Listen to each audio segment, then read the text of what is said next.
Assalamualaikum warahmatullahi wabarakatuh. Jadi pada pertemuan kali ini, pertemuan ke-7, kita akan mempelajari tentang sumber sejarah dan macam-macam sumber sejarah.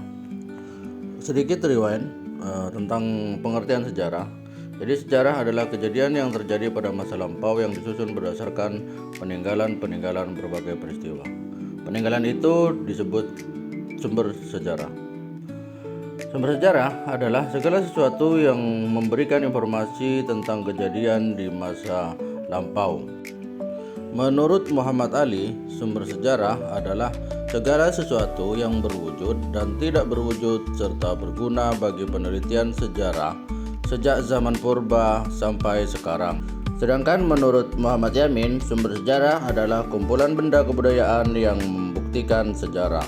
Oke, selanjutnya kita membahas tentang sumber sejarah berdasarkan sifatnya. Yang pertama, sumber primer. Sumber primer ini adalah merupakan sumber informasi yang memuat informasi asli yang dapat dituangkan dalam bentuk kata, gambar, atau objek lainnya.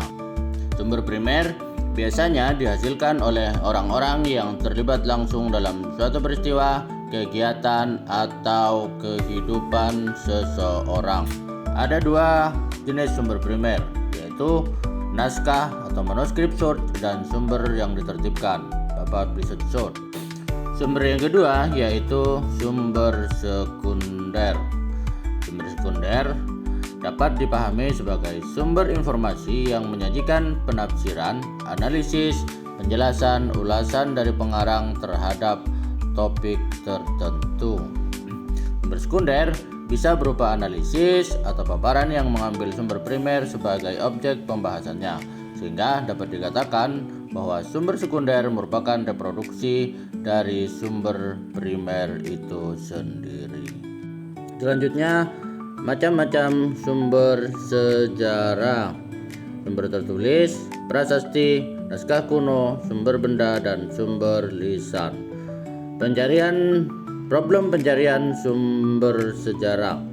1. Kelangkaan dokumen tertulis untuk periode sejarah tertentu, terutama sejarah kontemporer. Kedua, pelaku-pelaku sejarah yang sudah tua dan ingatannya sudah mulai mundur.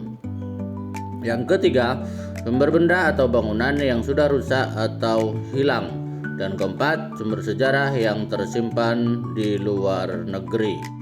Kendala dalam mengakses sumber sejarah. Yang pertama, dokumen tidak dapat diakses karena ditulis dalam huruf paleografi, Arab, Cina, Jawa kuno, dan sebagainya yang tidak dikuasai oleh peneliti. Yang kedua, menggunakan bahasa asing atau bahasa daerah yang tidak dimengerti oleh peneliti. Yang ketiga, kondisi sudah sangat rapuh sehingga tulisan tidak dapat dibaca.